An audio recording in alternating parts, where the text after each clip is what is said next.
Сафорати Тоҷикистон дар Маскав навори ҳамлаи як ҷавони тоҷикро ба корманди ин намояндагӣ дар ихтиёри Радиои Озодӣ гузошт. ҳодиса рӯзи 29 март дар назди сафорат иттифоқ афтода буд.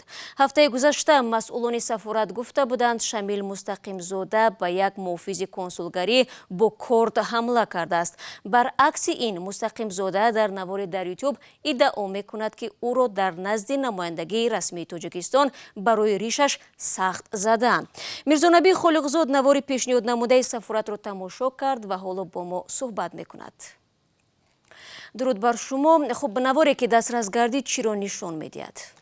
шало бибинед, ин навор 2 рӯз пеш, яъне 3 апрел дастраси мо шуд. Дар он дида мешавад Шамил Мустақимзода шаҳрванди Тоҷикистон вориди сафоратхона мешавад. қаблан дар хабарҳо гуфта мешуд ки дар дасташ корд доштааст, вале чун мебинем ӯ дар даст корд ё ягон силоҳи сарде надорад. ва ҳамчунон дида мешавад ки Шамил Мустақимзода бо намояндаи сафорат баҳсро шурӯъ мекунад ва хеле зуд бо зарбҳои мушт ҳамла мекунад. Пас аз чанд лаҳзаи муштзанӣ корманди дигари сафорат онҳоро аз ҳам ҷудо мекунанд ва Шамилро вориди утоқ мебаранд. ба мо маълум нест ки пушти дари он утоқо чӣ با او انجام گرفت. خب از این قضیه چند روز گذشت. در نسبت این حادثه یگان معلومات نو هست یا نه؟ شعبه کارهای داخلی ناحیه پرسننسکی مسکو روز 2 مارت خبر داد که علیه شمیل مستقیمزاده با جرم افباشی پرونده باز کرده است.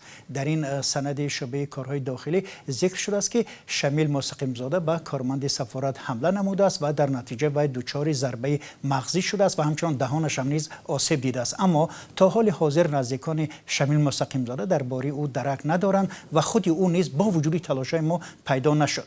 ولی خود شمیل مستقیمزاده در یک نوار در یوتیوب پیشتر ادعا کرد که او را برای ریش داشتنش لطکوب کردند. ولی این ادعا را مسئولین سفارت در صحبت با ما انکار میکنند. جناب غیاث عمکی شمیل مستقیمزاده روز 3 مارت در صحبت با رادیوی آزادی گفت سال پیش برادرزاده‌اش در شرایطی که به قبل او نان خوردن نداشتند به روسیه رفته است.